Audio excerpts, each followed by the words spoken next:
Church Bible class on tonight. Say grace and mercy to everyone that is joining us online, those that will be coming in to the sanctuary as we go on into this Bible class. We greet every one of you in the spirit of meekness and the spirit of Jesus Christ, our Savior, and what he has given unto us and how we are to present our bodies living sacrifice to be holy and acceptable unto him in our service. And we certainly say shalom and greet everyone that is in his body with the Spirit of Christ on today. I'm thankful for the life that he's given me and all those who are still in the land of the living. So we're grateful that he is still thinking of us in spite of all of the tragedies and things that we hear that's going on in our neighborhoods, in our communities, in our cities, and across the land. Seems like it's just a lot of tragedy that's going on, but we know that we still know who's in the control. We still know who's in control of everything, and so we give him homage and being witnesses unto him. We are his witnesses. And so we can proclaim this great salvation because his washing of our bodies, our minds, our spirit, being born again of the water and the Spirit. Jesus said plainly that except a man be born again, he can't see the kingdom. And then he went on to say, except a man be born of water and spirit, he can't enter in. And so there is a entrance into the kingdom that we all desire, that we all are striving to get in. But there's only one way in. He's not making multiple ways. At least that's not what it shows in the Bible, in the Holy Scriptures, that there's multiple ways into the kingdom of the Most High. I only see one way. There might be other teachers and scholars out there that see more than one way.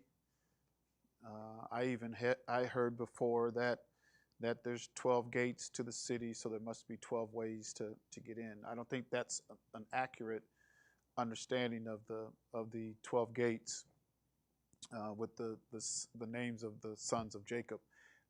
I don't think there's 12 ways to get in. I think the 12 gates and the names over the gates is that understanding is misappropriated. I think there's just one way. If there was more than one, I'm sure Jesus would have told us. But he only told us of one way to get in. And so I'm going to call out scriptures today. We're going to go to Matthew, the 18th chapter, Matthew 18 first. I think we'll start there first. And we see this conversation that Jesus had with his disciples. And I get a little bit more volume here. I can hear myself. And Matthew 18 and 1. At the same time came the disciples unto Jesus, saying, who is the greatest in the kingdom of heaven? Jesus called a little child unto him and set him in the midst of them.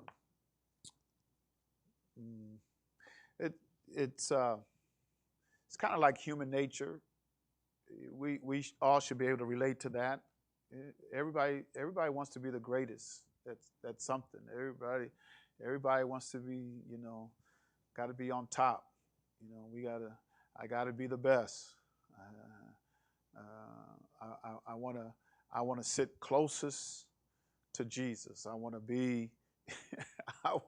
I think it was the mother of James and John, and she said, "Well, can my sons sit one on your right hand, one on your left hand?" And it just there's some things that there's not a problem in desiring, and Paul even said that. He said to covet the the best gifts or the earnest gifts. So there is a desire to have some of the gifts of the Spirit and to covet some of those gifts. And there's multiple gifts of the Spirit. There's more than one. When I say multiple, there's more than one gifts of the Spirit. And one person doesn't have all the gifts of the Spirit. So you might have, even some churches, they don't have all the gifts of the Spirit. But you might see the Spirit rest on a church, see the Spirit rest on an individual, and there's nothing wrong with that. Paul even told Timothy, if any man desires the office of a bishop, he desires a good work.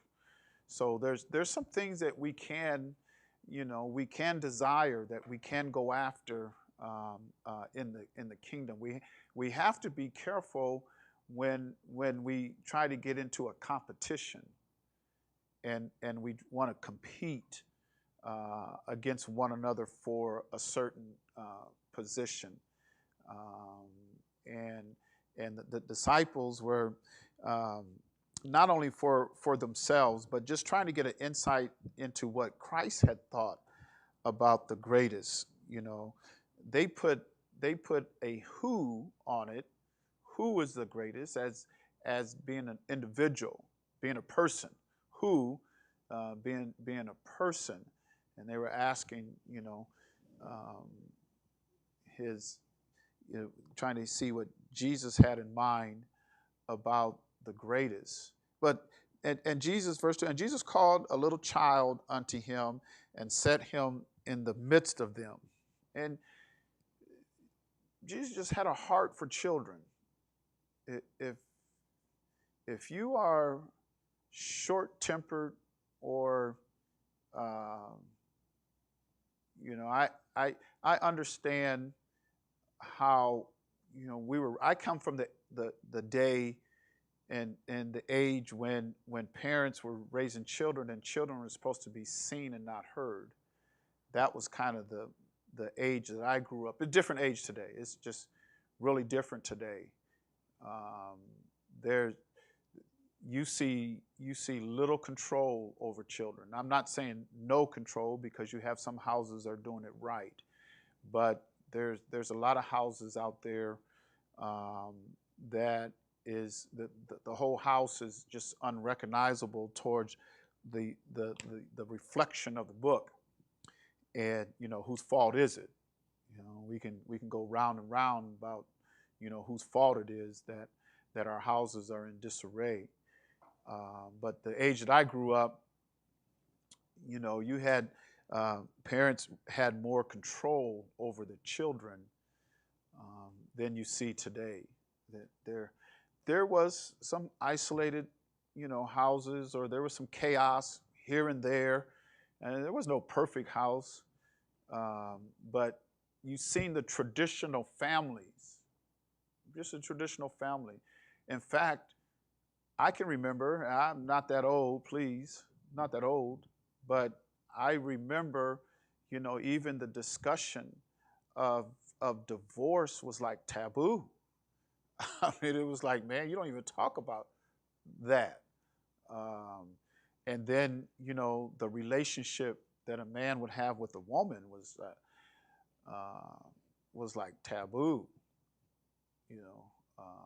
Oh, you was just sheltered, but come up in a house where you had a father who was the head over the house and built his perimeter around his house, around his wife and his kids, and protected it. And so it was not anything goes. It's not how it was very, and even in our instruction manual that we have in the Torah here, where we get instructions on how to live our lives, it talks about good parenting. It talks about the head of the house. It talks about the role of the man in the house, and the role of the woman in the house. It talks about the relationships that we're to have. It addresses those things. Our Torah doesn't leave out anything. There's nothing that is left out. In fact, when you look at Torah, uh, there might just be a handful of nations that don't go to Torah to get something out of this book to build a nation or to build um, a community or to build people or to build families, the structure of families, even to build, economies and governments. They usually take something out of our book to build that. So this book addresses everything. But the question that was asked Jesus, and I was just thinking how we this has to be getting close to the very end, and it has been for some time. We're just so destructive. There's just so much destruction that is everywhere, and I know it has to. I know it has to happen. I know it has to happen. But we better tighten our belts. Tighten your belts. And he tells us how we're to arm ourselves and to put on the whole armor, because the day that we're living in, it's not going to get any better. And I know we want better times. We want everybody. Everybody wants better times, and we even hear it sometimes. Plant a seed offering because better times are coming. And I mean, just you got all this, as a man thinks in his heart, so is he. So if you think about good things are going to happen. And we have all this positive thinking but the day of Yah, or some people say the day of the Lord, but the day of Yah that is coming upon us and started. My belief, it started. It's a dreadful day. It is a day of darkness, not light, and a lot of people are going to lose out.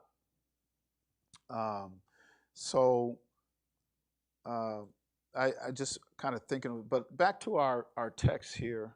And Jesus called a little child unto him and set him in the midst of them, a little child. And he said, verily I say unto you, except ye be converted and become as little children, ye shall not enter into the kingdom of heaven. Now, who was he talking to?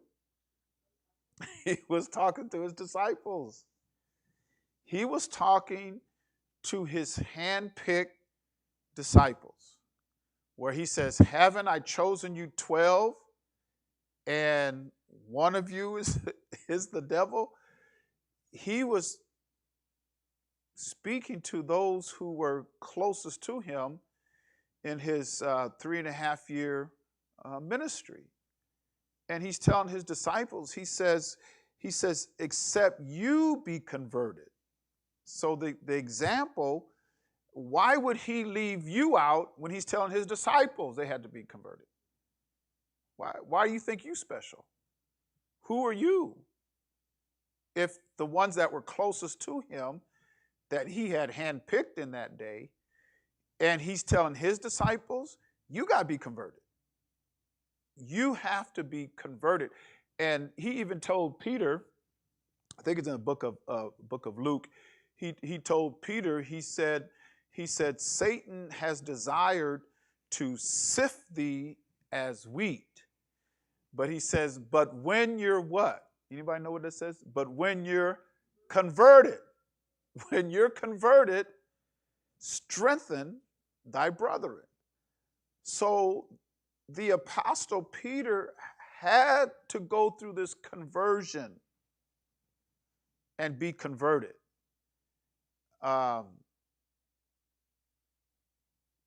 All of them. Now they was asking them, now who's the greatest? Who's the greatest?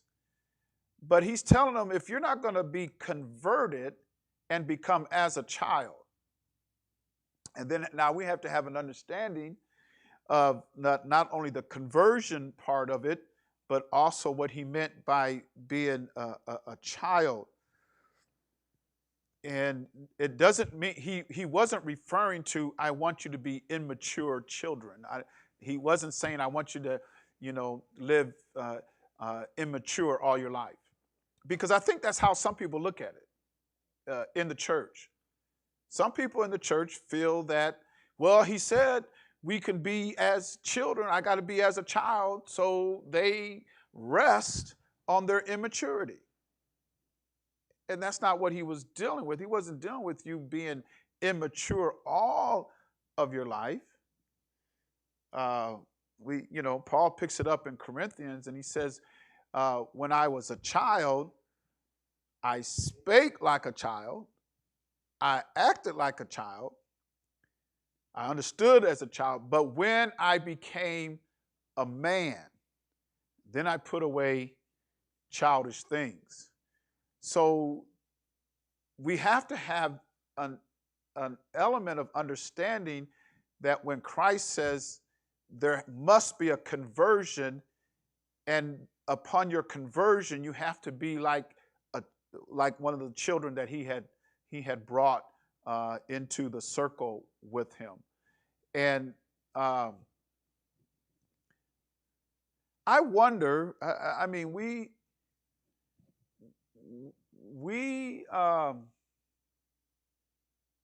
some of us talk a big game, but your actions or inactions speaks louder than words. It just speaks louder than words. Your actions or inactions really tells you or tells other people who you are. Because a lot of times we can fool ourselves. We can think a lot of ourselves. And our book tells us that a man is not to think more highly of himself than what he ought to think. And some of us have split personalities. In some of these earthen vessels, you got a couple people living up in there.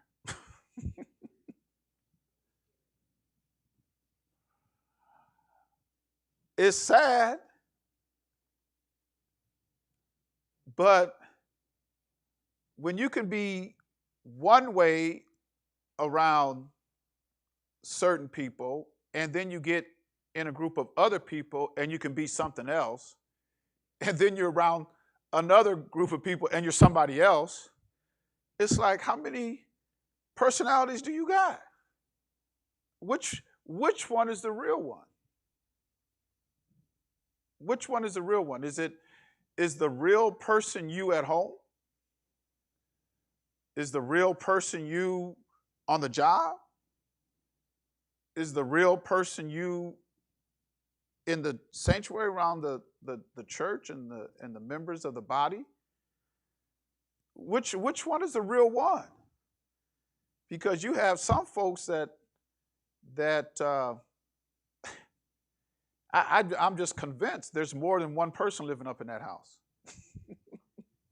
in that earthen vessel. There's just more than one person living up in that earthen vessel. Because if we take on Christ, just like Christ was, what does it say in Hebrews 13 and 7? Anybody know what Hebrews 13 and 7 say?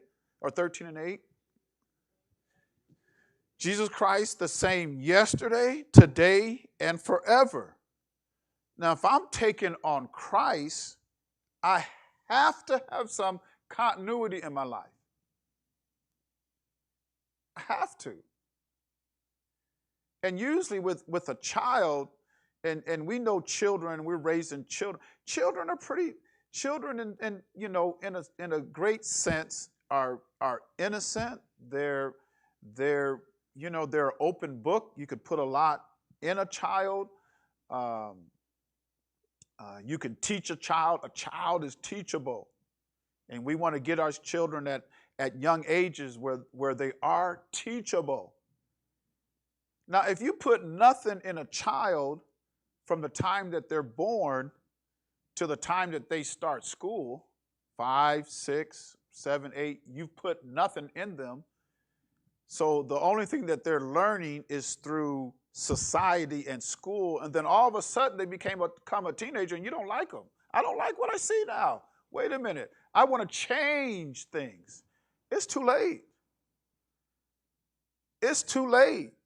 You ain't changing teenagers, especially nowadays. They so hard now. If you have a child, you better get the child from the cradle.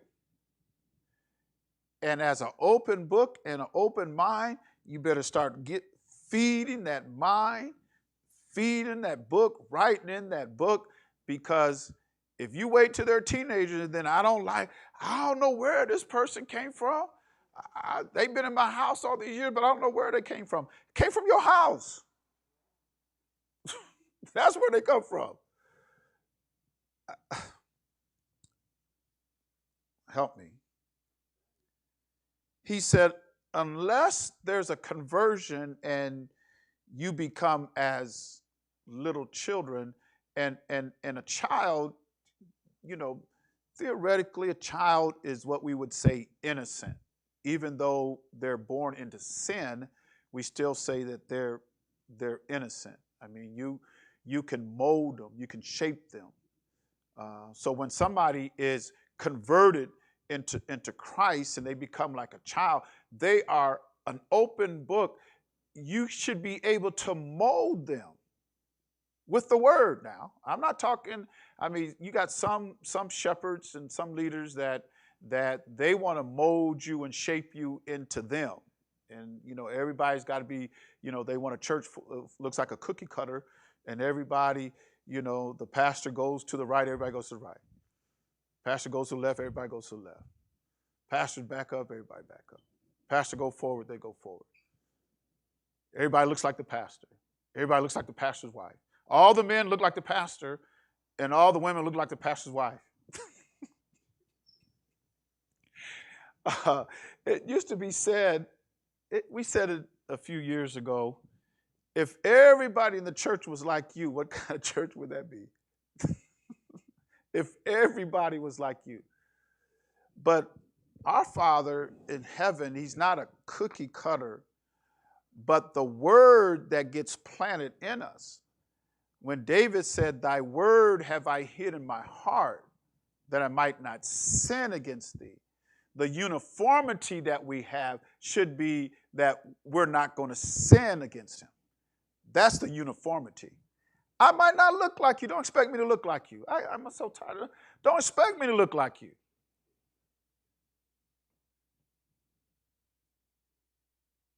He said in his word, he said, the soul that sinneth, it's going to die. The wages of sin is death. He says in 1 John 3 and 4 that whosoever transgresses the law, that is sin. Sin is a transgression of the law. So the uniformity that we should have is I don't or I cannot, like David said, I want that word in me that I don't sin against him. I don't sin against his law. I don't transgress against his law. We all ain't going to look alike. We ain't going to look alike. He didn't make us all alike. Some of us, we're going to look different. But we have to make sure we don't sin against him. Well, you can't look like anything.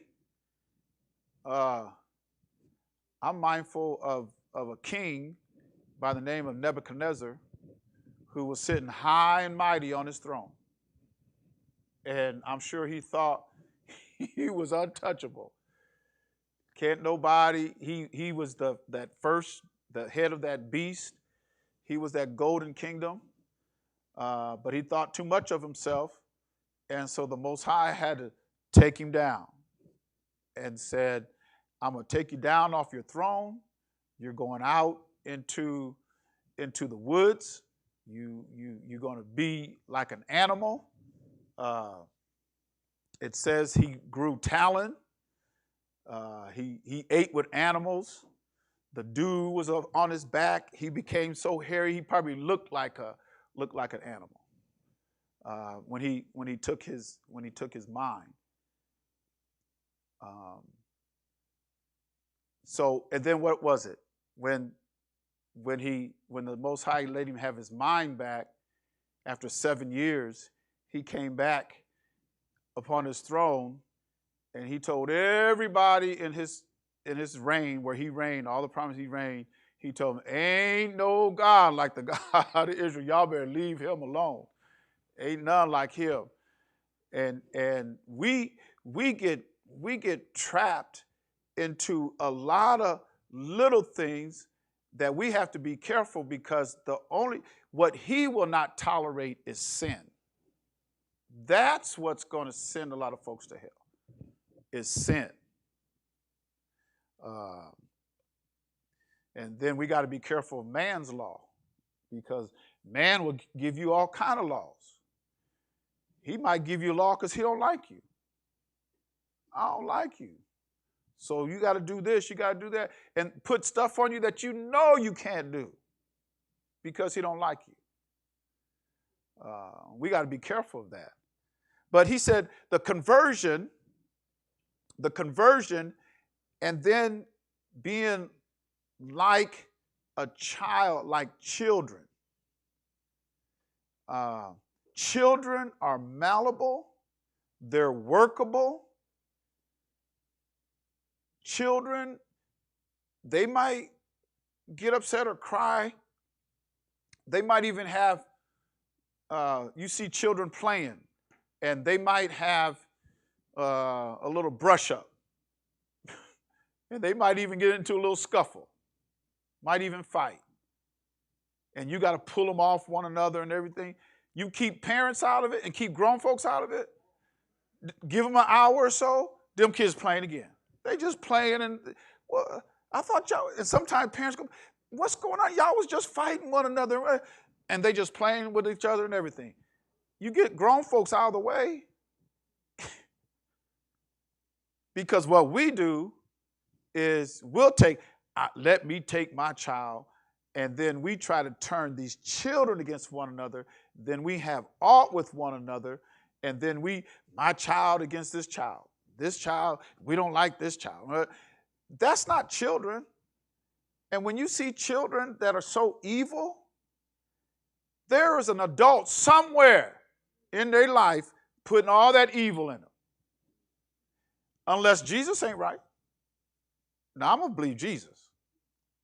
Because he says, unless you become as one of these little children, you ain't getting into heaven. You can talk about it all you want. You can talk about going up to yonder. You can sing about it all you want.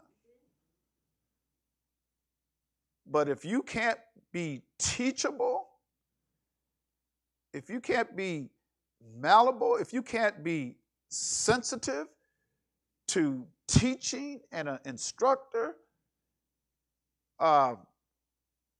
every child that's in the kingdom has a teacher.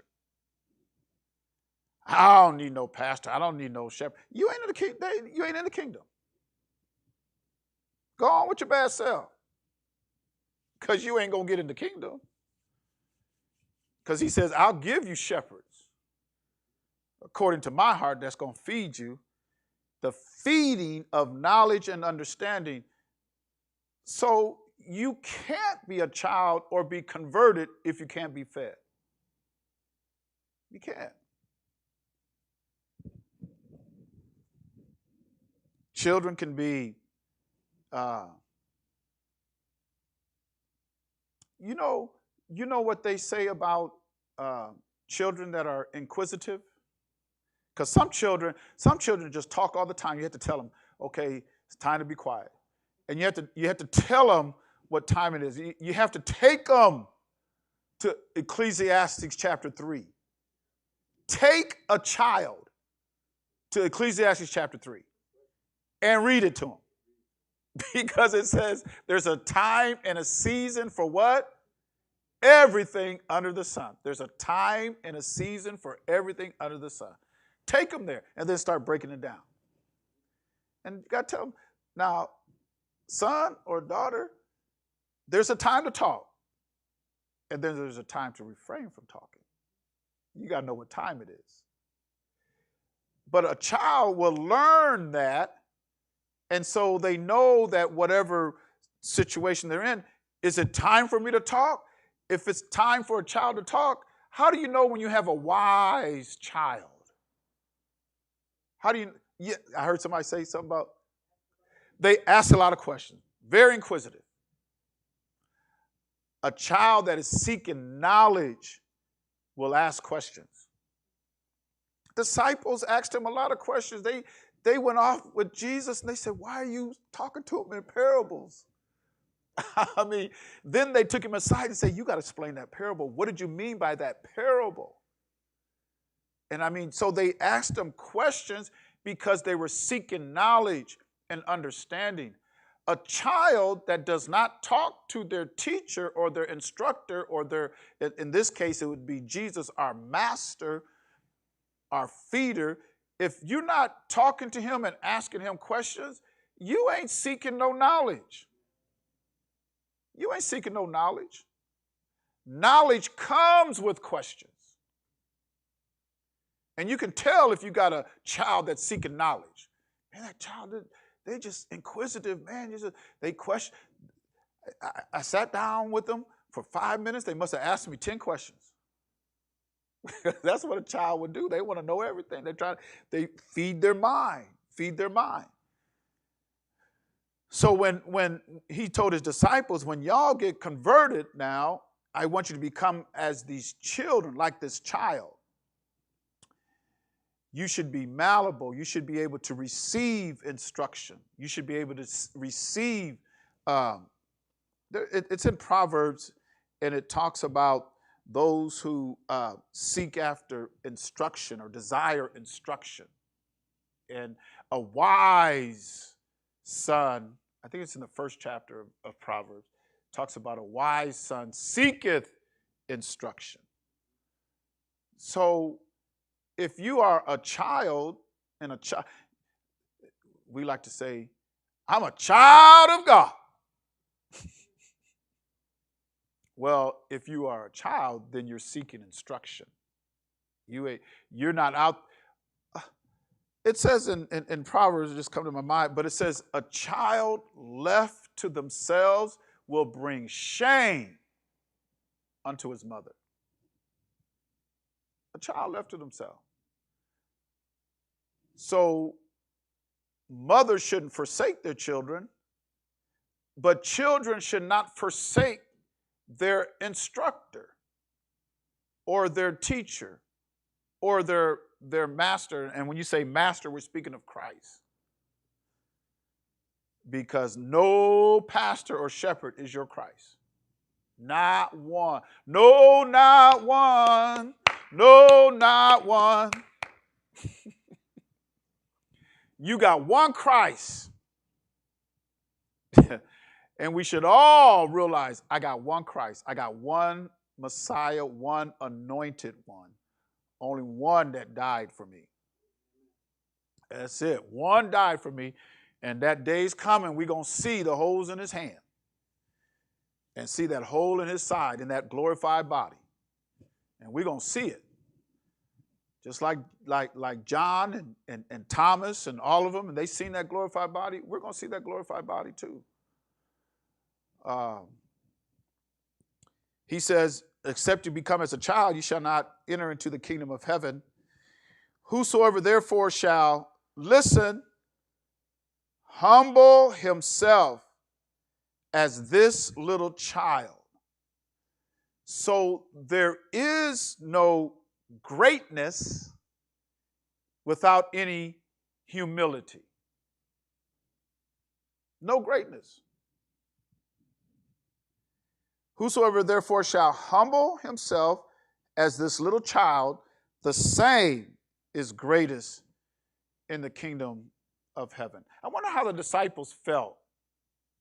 These men, and you know, even now Peter was a fisherman. He was a master fisherman, and it sounded like he was a master swimmer too, because he wasn't afraid of the water. He'd get in the water, and he even swam. He left the boat and swam to shore and beat the boat to shore. So he must have been he wasn't afraid of the water. He must have been a masterful swimmer, which means if you're a fisherman and you're a swimmer, he probably had some shoulders on him. He was probably, he was a young man, so he's probably well built.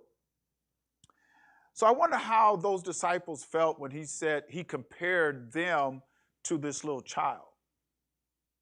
Because I know a lot of us would probably feel a little taken back. Compare me to no little child. Ooh, what? I mean, some of us, that, they probably thought they had a little tenure. They probably thought, hey, we've been with you. You chose us. You baptized us. I mean, this child is just a little child, and you're saying we have to be like this little child, and you baptized us? But if they would have had that type of animosity or that type of feeling in them, that's what he was dealing with. Let me deal with that right now. Let me deal with your pridefulness. You got some folks just so proud. And he hates pride. He hates pride. That should be one of the for us when we get converted. Oh, we should brush off pride real quick. I gotta get that. I mean, especially some of us, if you've seen where we came from, and he saved us and cleaned us up, man, I'm proud that he saved me, but I ain't got no pride in the flesh, because I know what this flesh will do. Some of us know what this flesh will do. You don't have the Holy Ghost nurturing you down on the inside, and you're left to yourself, to that flesh. Some of us had no safeguards. Some of us was full of vices. We was down and dirty with everything. So when he converts us, I'm not taking pride in myself, but I'm very thankful, and through that thankfulness, I have to show or have within me some humility, because he says the humbleness. He says, whosoever therefore shall. Notice now, does he want to do the humbling? You do it. You do it. You humble yourself. You bow down. Somebody that don't bow down in prayer, you ain't got no humility. I don't care. You can tell me you save all day long. I don't care. You can't bow down in prayer, you ain't got no humility. The fact that you get into a prostrate position, that's bowing down your knees. And I know we got some senior members, and they can't bow down on their knees anymore. They can sit, on the edge of the bed. They could even lie in bed, but the fact that you're seeking him in prayer is a sign of humility. And he spoke a parable to this end, that men ought to always and not. Because if you faint, that's like you unconscious. You dead. Fainting is to fall out and become unconscious. And as bad as the days are getting now, and you actually can go a day without prayer, 2 days. Oh, okay. Yeah, you prayed Sunday when we had corporate prayer in here. That was the last time you prayed. That was, 3 days ago? but you're the first one at the table. Honey, is dinner fixed? And I want my breakfast 7 a.m. and it better not be late. And lunch too. And sometimes we go to work, you better have my lunch fixed and my egg poached and my tuna seared, and you know what side it better be seared on. But these are some of the same people who can't humble themselves in prayer. They won't miss a meal, but they sure ain't praying. And you got some folks that busting McDonald's down and heard about that new blackened chicken sandwich that's coming to Popeyes. Yeah, they got a new chicken sandwich coming.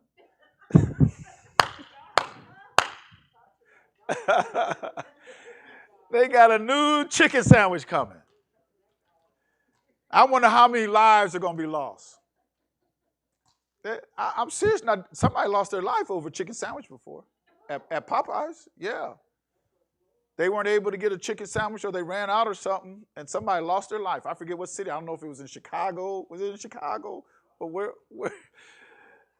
somebody got shot over a chicken sandwich. A Popeyes chicken, not any chicken sandwich. Popeyes chicken sandwich. I said, man, I got to try that. I ain't never had. Put your life in danger over a chicken sandwich. But I had a Popeyes chicken sandwich. I remember the first one I had. I remember the first time I had it in Peoria, Illinois. I had me a Popeyes chicken sandwich and got hooked. They hooked me. I got away from it now, though. I'm doing pretty good because I've gone a good while without a Popeyes chicken sandwich. I've gone a good while. But yeah, Popeyes got a new chicken sandwich coming, a blackened chicken sandwich. And you got some folks that'll be standing in line, but ain't busted a prayer.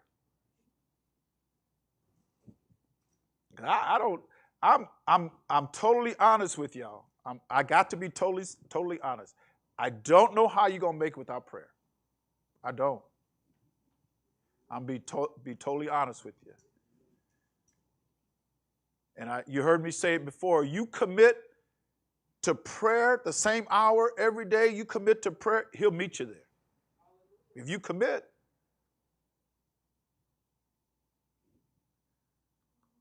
Because that prayer will bring about humility. It'll help your mind too. It'll start your day right. I mean, it'll get you prepared for whatever happens during that day. Plus, you stay aligned with Him.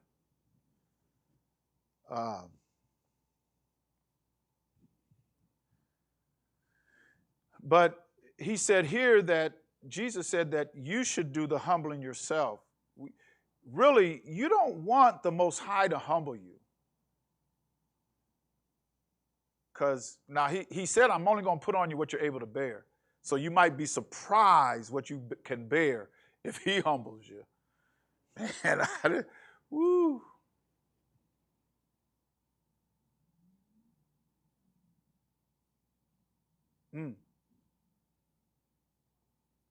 I don't know if anybody in here has ever been spat on for Jesus Christ. I mean, I ain't talking about talking and a little saliva sprays out of their mouth. You get a little spray on you. Oh, got a little spray on me. Because somebody's talking. They got in your face and they was talking and they kind of sprayed some saliva. So I'm not talking about that. I'm talking about one of those hack where they go back to yesterday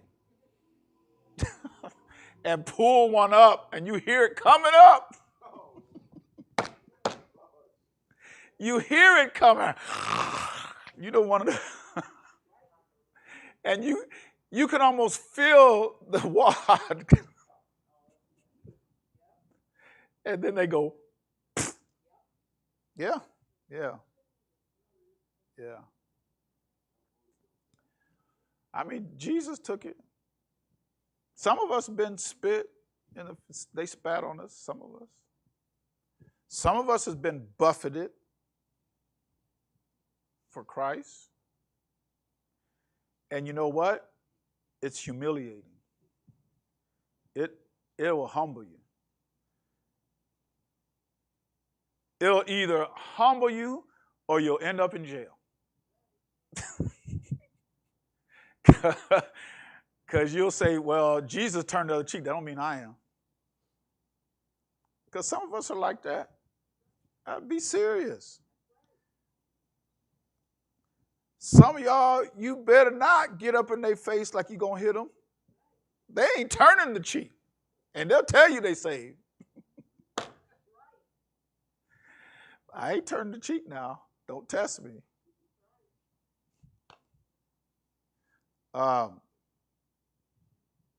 So humble yourself.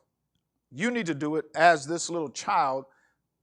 That person, the same, would be the greatest in the kingdom. And then he says, and whoso shall receive one such little child in my name receiveth me.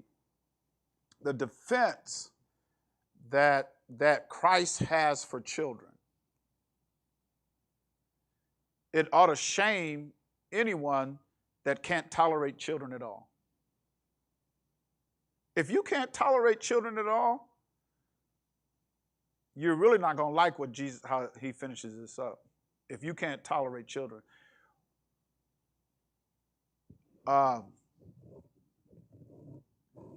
Christ stood in defense of children. And he tells us what will happen if one of these children is offended. And just a warning, just better be careful how you handle his children. Those who have been converted, because he talks about this child as being converted and the humility of the child. Be very careful how you handle children. And if I think some of us forgot that we were a child. Some of y'all must have been born 50. Some of y'all were just born 40 years old. Just born. You never. Sometimes when I hear people and how they address kids and everything, I wonder, were you ever a child? Or were you born an adult? Or were you a child at one time? Did you have to grow? Did you maybe make some mistake as a child growing up? Oh, but these kids can't make no mistake. You made, yeah, I get it now. I made all the mistakes so my kids can't make no mistakes. That's how some people feel. They feel they made all the mistakes, so now their kids can't make no mistakes because I made them all. You better be careful how you handle his children, and should take it to heart. And we have to look at children now in a different, I want to explain this correctly, in a relatively different light than what it was when we were growing up. Mainly because of the condition of the world. Principally, everything is still the same. By principle. None of his principles has changed. When he laid out this book and its principles in this book is full of principled truth. He doesn't go against his own principles. He'll never go against his own principles, even the principles that he set down. I wanted to say something. I might even say it on Saturday Sabbath class, but Isaiah 46:10, it says he declared the end from the beginning. So if you want to see the end, where do you think you should go?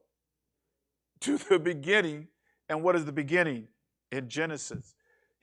From Genesis, and we say Genesis, and that's kind of like a Greek word, Genesis, but it's Bereshit. And Bereshit, what Bereshit means in Hebrew is in the beginning. So in Hebrew, they say Bereshit. In English, we say Genesis, because we get it from the Greeks and the Romans. So we say Genesis.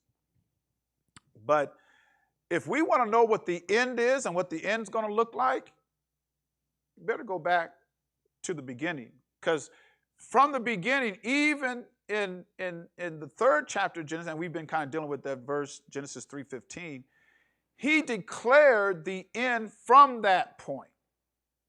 So I can look at the end in Genesis 3:15, because it's pretty much laid out there when he's dealing with the enmity, because it says it will bruise thy head, talking about the serpent's head, which is these nations. The enmity, the hatred, that enmity that he placed it there. And that enmity that the nations have against the woman and her seed, that enmity is going to bruise his head, and it's going to take down that kingdom. You got to be careful, because that thing that you hate the most could be what's going to destroy you. That which you hate. Who was it? Job. Thank you. Thank you. Job. What did Job say? He said, the thing that I fear the most has what? Has come upon me. What I feared the most, that's come upon me. I'll say more on that. That's not what I want to talk about tonight. But what I want to say is this book is full of principled truth. So he's not going to go against his principles that he's already laid down. But we have to look at the atmosphere and the control of the day, and how, look at our communities, look at our cities, look at the culture, look at the technology that we have now, and look at how it's destroying our children. It's destroying our children. I know we got technology, we want advancements, and we need to be on the knife front of technology, because we need to be able to grow and be technically advanced as we can. We need, and even our youth, our young people and our youth really needs to stay on the cutting edge of technology, because that's driving the future.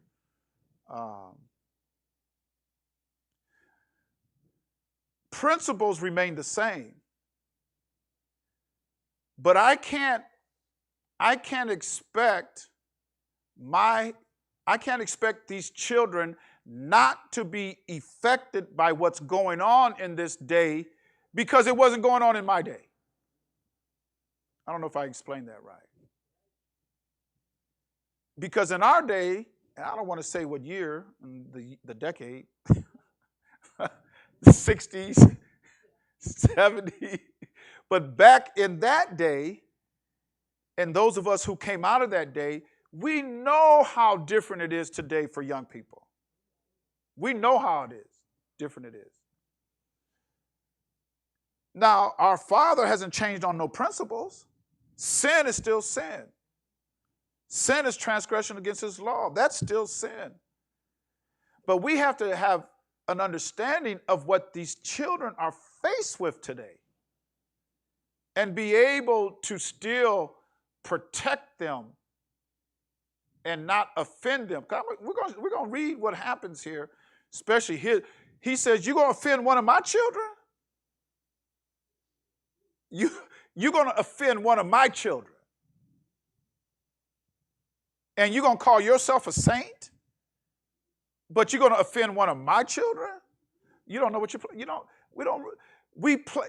You heard me say it before. You play too much. You're playing around too much. Folks playing around too much. They're not serious about. They might say they're serious about it, but your actions show otherwise.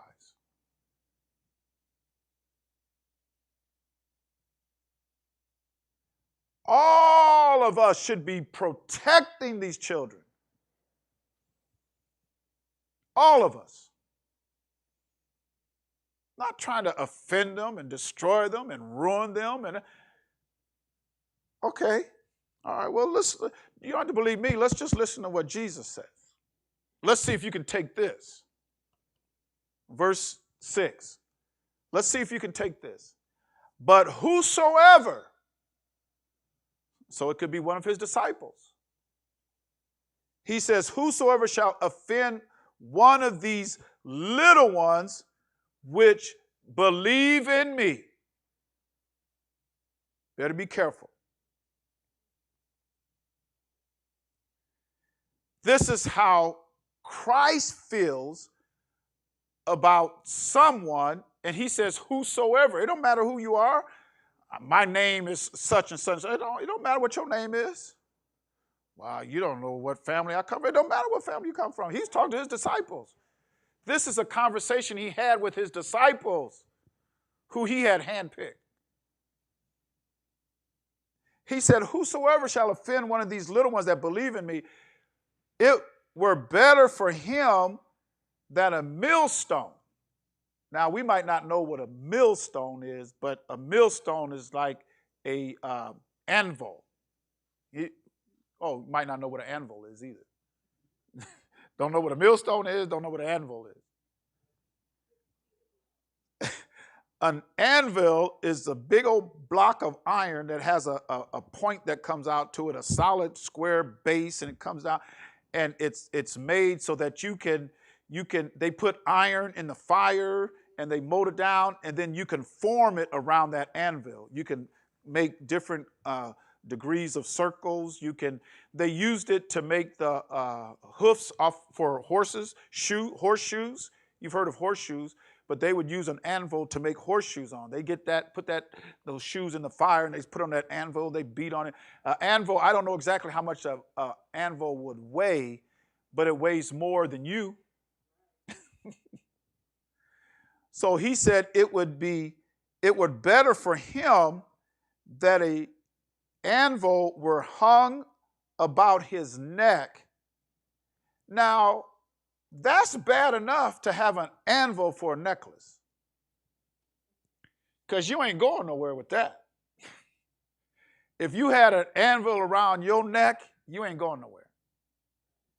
You heard the saying, a ball and chain. They're pulling around a ball and chain. I got a chain and a ball, and how that is so restrictive.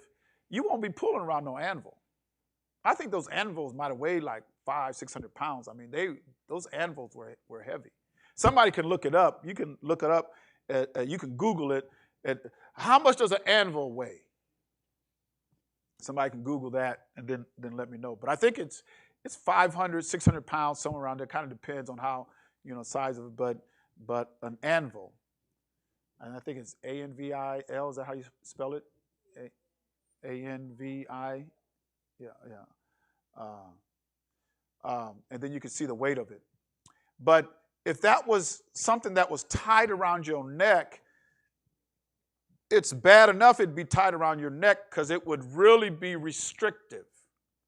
You really wouldn't be able to do hardly any activity with an anvil around your neck. But Jesus didn't leave it there. He didn't leave it there. He said, and you were thrown into the depth of the sea. So what he's saying is, if you offend one of these children that believe in me, that's worse than if I put an anvil around your neck and threw you in the Mississippi River. Now, a lot of people would look at that and say, that is so unchristlike. A lot of people would say, they would tell, if we said that to somebody, if I said, now you better leave these children. Now, if you offend one of these children, That's as bad as if I put an anvil around your neck, threw you in the Mississippi River. Folks would say, you're so abusive. You know what you're talking about? You're talking about somebody drowning. You're talking about death. That's what Jesus said. That's what Jesus said. Yeah. You mean Jesus talked about that much violence? Because that's awful violent. That sounds awful violent. That's how defensive he is with children that believe in him. Children that believe in him. That's how defensive he is. He will fight for the children against you.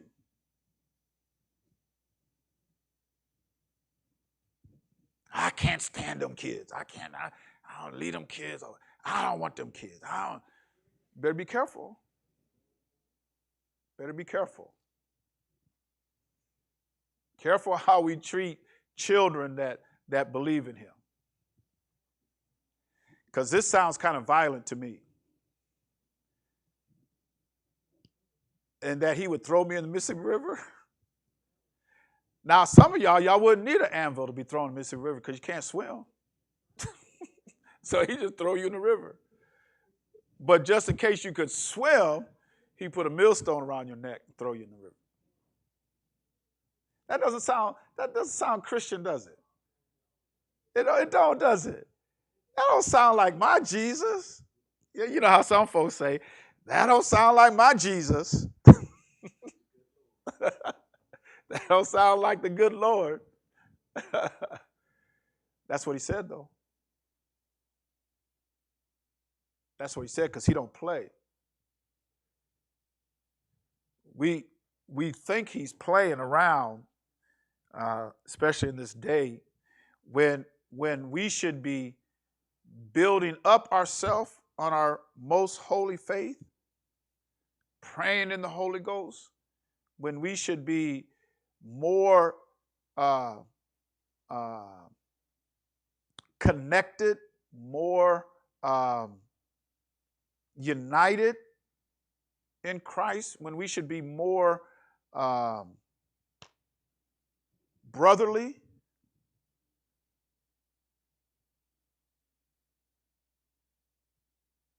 When we should be, instead of trying to offend one another, we should be trying to build up one another. Because some folks is just playing around, but what you're playing around with your soul.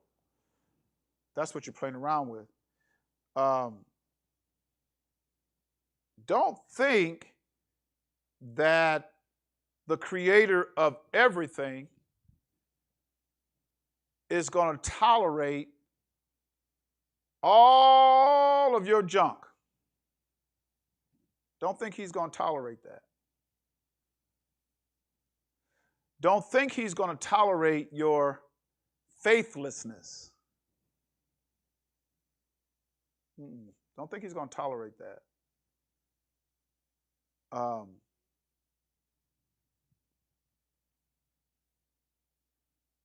Let's look at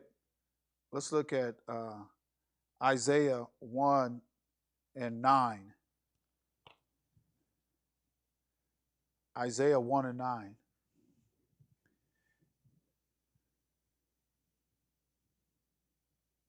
Now, how many think that what he did to Sodom and Gomorrah was somewhat violent? I mean, to have fire come down from heaven? I mean, fire and brimstone. I mean, that when it hit that city, it just stuff started on fire and melting. I was looking at some footage just this morning, and they had another breakout in Portland, Oregon, and they was burning up dumpster, just burning up stuff. And this one guy had, what do you call them, Molotov cocktails or whatever it is, but he had something in his hand, and he just went and he threw it, and it hit the side of a building, But at impact, all of a sudden just flames, fire, and everything. And it's like, okay, he's raining down fire. That must have been how it looked when it was coming from the sky and it was hitting those buildings and stuff and just started burning up stuff. Fire started going up because he rained down fire and brimstone. That had to be horrific. That had to be horrific. But listen to what he says here. Except Yah of hosts had left us a very small remnant. A very small remnant. We should have been as Sodom. We should have been like unto Gomorrah.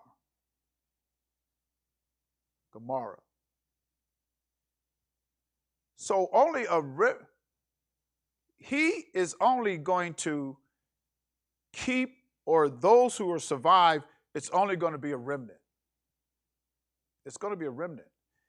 And you know, we want, a lot of us say we want the Lord to come. We want Jesus to come. I can't wait to that day. I want Jesus to return. I just can't wait for Jesus to return. Better be careful of what you're asking for, because that day when he returns, it's going to be pretty bad. You think it's bad now on the earth, it's going to get worse in order for him to come. And there's only going to be a remnant that's going to make it. Well, that's what Isaiah the prophet said about Israel. That's just what Isaiah said. That was before Christ. But you know who said this after the resurrection? You know who said this? Paul did. Paul said it in Romans. I think it's the 6th chapter of Romans? Is that where it is? Romans 6.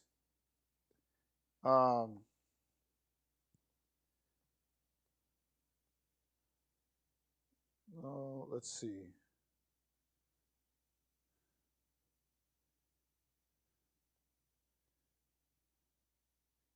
It's not Romans 6.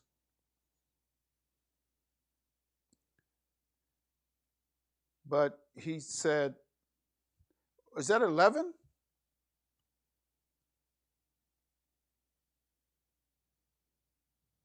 I know in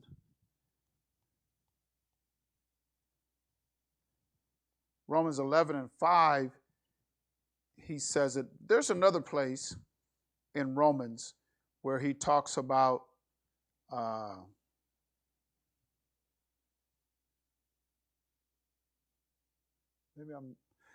Romans 11 and 5, he says, even so then at this present time also there is a remnant according to the election of grace. So there was just a remnant that was going to, that's going to make it. But there's another place where Paul, Romans 9:27? Okay, yeah, that's the one I wanted. Romans 9:27.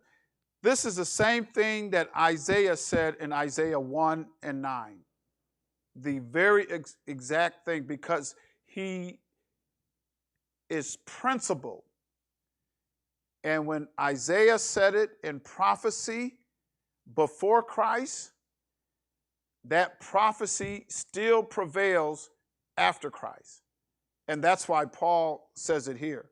Isaiah also crieth concerning Israel, though the number of the children of Israel be as the sand of the sea, a remnant shall be saved.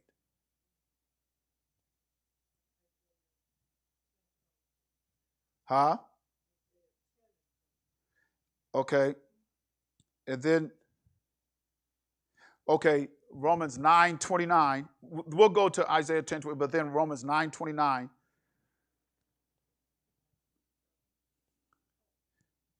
Romans 9:27, Isaiah said it. Only a remnant is going to make it. Then he quotes Isaiah, Isaiah 1:9. And as Isaiah saith before, except Yah of Shabbat had left us a seed, we had been as Sodom and been made like unto Gomorrah. And so Sodom and Gomorrah, not only because we think of them and we think of one sin, but there was more than one sin of Sodom and Gomorrah, the reason why they were destroyed. And the way they were destroyed violently, viciously. And it should bring some, a sense of man, I want to do right because I don't want to experience the wrath. I don't want to experience his wrath. I don't. I'm honest. I'll be honest with you. I don't want to experience his wrath because he's written it in a lot of places in this book, and he's very principled. So if he said that I'm not going to destroy it by water anymore, and I made a covenant with them, the next time I'm going to be destroyed by fire. And then he shows us Sodom and Gomorrah, how he rained down fire and brimstone. Which is, if you've seen a movie like that, that would alarm you. And to hear folks screaming because they're on fire, hollering and screaming, and then to smell. They said over in India, and they're trying to burn up all these bodies, and they got these burn pits where they're just trying to, because they got so many dead, they're trying to burn. They can't bury them all, it's too many. So they're burning them up. But can you imagine the odor, the smell of those burn pits when they're burning up human flesh? I mean, I'm not talking about one body, I'm talking thousands in those burn pits. So Lot's wife probably could smell them folks burning up and could hear them screaming and hollering. He said, don't look back now. You just I don't even want you to look at it. And for a lot of us, we shouldn't even want to, Jesus, I don't even want to look at this. I'm going to be obedient because I don't even want to look at this. Because it can be very graphic. It could be very graphic. And that's what happened to Sodom and Gomorrah. Now, when you look in Ezekiel chapter 13, or Ezekiel chapter 16, and it talks about all the sins of Sodom, and then look at what we're doing today. Look at the culture, look at the country, and I can only say that because this is the country that I live in, but I imagine you go to some of these other countries around, and it's just as bad, if not worse. And so you look at what's going on in our own country. And people, you better straighten up because it's not going to be too much longer, and you're going to witness some horrible things. Horrible things. I'm going to finish up with this. In Ezekiel chapter 21, and we'll look at verse 1. We'll go from verse 1. Ezekiel chapter 21. Start at verse 1. I'm going to read down a little bit. And the word of Yah came unto me, saying, the word of Yah came unto me, saying, Son of man, set thy face toward Jerusalem, and drop thy word toward the holy places, and prophesy against the land of Israel. And say to the land of Israel, thus saith Yah, behold, I am against thee. Now, if he's against Israel, you think other Gentile nations and countries going to get off? They ain't going to get away. I am against thee, and will draw forth my sword out of his sheath, and will cut off from thee all the wicked. Is that what it said? What? He says, and will cut off from thee the righteous and the wicked. So he ain't sparing nobody. And you want the day of y'all to come? Oh, I can't wait. I want the Lord to come. You better be ready. If you utter those words, you better be ready. If you think that, you better be ready. And verse 4, he says, seeing then that I will cut off from thee the righteous and the wicked. Now he said it again. Not just one time, but he says it twice. So he's trying to get your attention. Therefore shall my sword go forth out of his sheath against all flesh from the south to the north. And we look at, usually we say from north to the south, because that's just how we're oriented, north, south. But what if everything was actually upside down, like he says here, from the south to the north? What if things were upside? Our compass, if you ever get a compass or anything, what is it used for a centering? Anybody know what it used for a centering, or where the arrow always points and you go from the north? So we do all of our geography from that centering point, or the north, as if everything is centered around the north. The north is the pole of Paral. Everything's centered around that. In ancient Eastern cultures and practices, it wasn't like that. Their setting point was the rising of the sun. The rising of the sun, the east, and then where it's set. That was their, if you looked at their maps, how their maps were made, it was made from the rising of the sun. That's the point of origination. That's how they were oriented, was from the rising of the sun. Now, we're different. Our pole, or plurality, our pole is the north. So everything goes from the north. Even in your GPS, or at least in mine, but it's off the north. From the north you go south, and then you go east, then you go west, but it's just a different, just a little different. So the rising of the sun, which the origination is the east, I can see how it could be from south to the north. I can see that. Because my what's that? Polarity. I have to change my polarity to where my polarity now is the sun, and the rising of the sun and the setting of the sun. That was their polarity. We're different. We're different. We go north to south. Because the rivers run through Egypt and empty out into the Mediterranean. But if you look at the way our maps, the polarity of our map is, it looks like the Mediterranean feeds into all these rivers. But because what do we think? We're thinking in terms, the north, everything runs from north to south. Everything runs from north to south. Well, if it runs from north to south, then the Mediterranean should feed into those rivers, and then those rivers should run south. But those rivers don't run that way. They run and empty out into so those rivers are running north?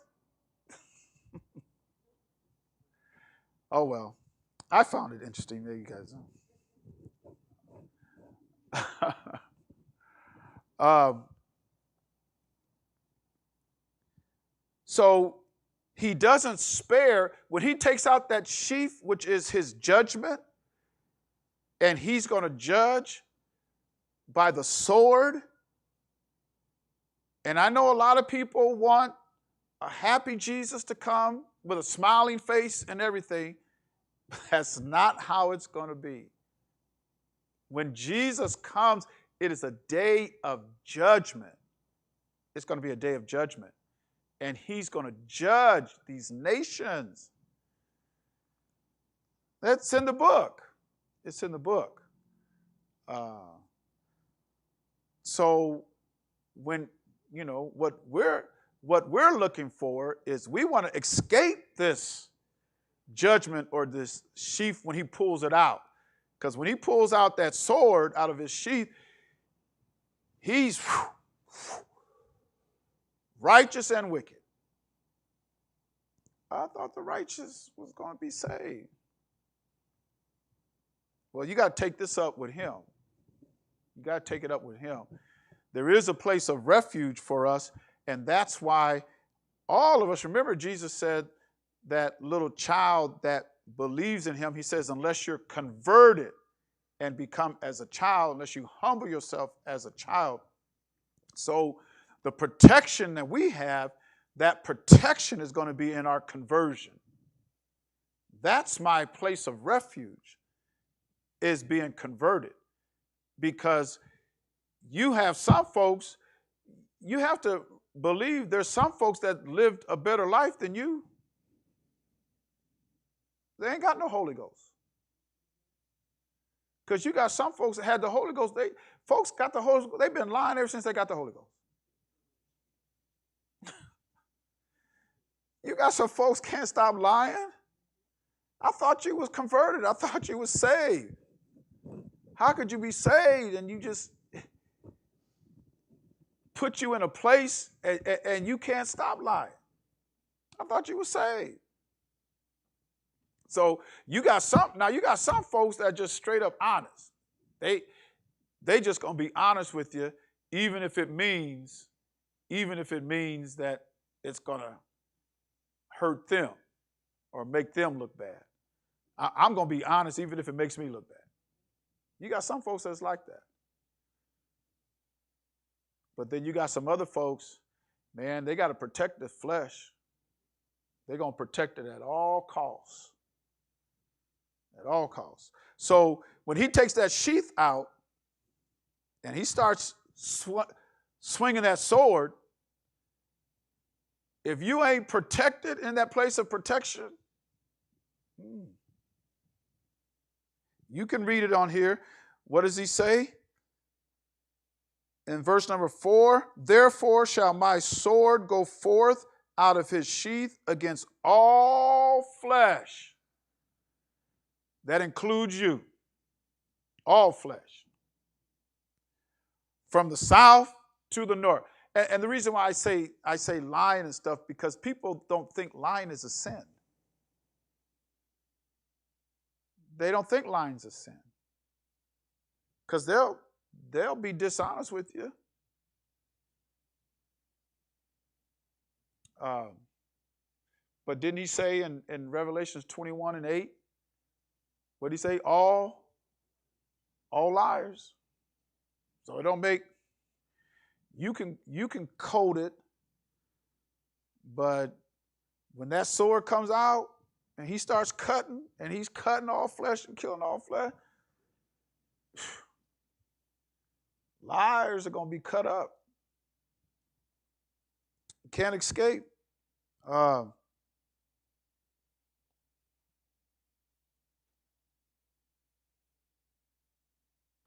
And look at verse 5. Now we'll finish up. If you got any questions or comments, I'll take your questions or comments if you have any. That all flesh, that means all flesh that's alive on the earth, all flesh may know that I, Yah, have drawn forth my sword out of his sheath. And he says what? It shall not return anymore. So once that sword comes out, once that judgment comes out, Man, you better hope you in a place of refuge. You in a place that's protected. Because if you ain't converted, if you haven't been converted and you ain't protected, I don't care how righteous you are. He says righteous and wicked. Because you got some, you ever met somebody who's just a good person? Just a good person. I mean, they be honest with you. They gonna lie. They don't steal. They believe in the 10 Commandments. They keep them. I mean, they don't believe in. They don't take advantage of people. They generally love people. They're not going to be spared. They're not going to be spared. So the only safe place is going to be upon your conversion, and that's why you have to be converted. And there's only one way to be converted. The only way to be converted is to be born again. What did Jesus say? Let's go to John. Let's go to John 3:3. I know I was going to finish up, but let me drop this. Didn't he say drop the word? Did he say that to Ezekiel? The word of Yah came over. He said, drop this word on Israel. We read that in Ezekiel 21. I know we got to go. Jesus answered and said unto him, verily, verily, I say unto thee, except a man be born again, he cannot see the kingdom. So there's no understanding or vision or revelation unless you're born again. And then in verse 5, verily, verily, I say unto thee, except a man be born of water and spirit, he cannot enter into the kingdom. So there's no understanding of the kingdom or revelation of the kingdom.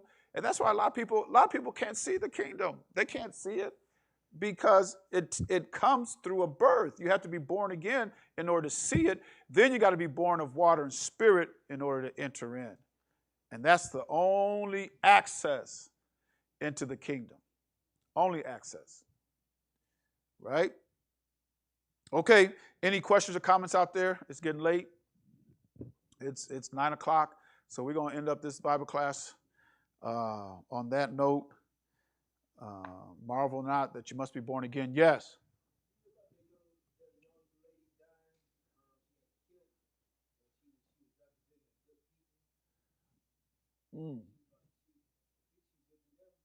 She lived in Davenport and she was representing good people. And she got shot and killed. That just happened a few days ago. Yeah, I think we heard about that, didn't we? That person got shot right off of, was it Locust or 14th Street or so? That was a teenager? Oh, you talking about that teenager?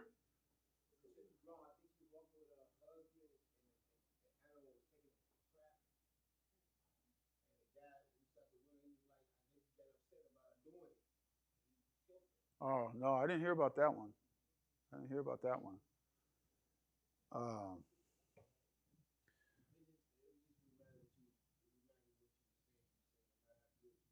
Yeah, yeah, but I didn't. As the book, man, the book said it, right? The book said the righteous and the wicked. So Ezekiel the prophet said it, and he was speaking. He was speaking for the Most High, because the Most High told him to drop this word on them. All right. Anything else? If not, we're gonna say good night, shalom, grace and mercy. Thank you for being a part of our lesson on today. And Most High willing, we'll be here on Saturday on the Sabbath and teaching from 11 o'clock. And let's try to keep it down to about an hour or so. Let's try to keep it down. Let's try to keep it down. Yeah, let's try to keep it down because, man, I get tired. But if there's no questions or comments, then remember our prayers. We should be praying for one another. When are you guys traveling?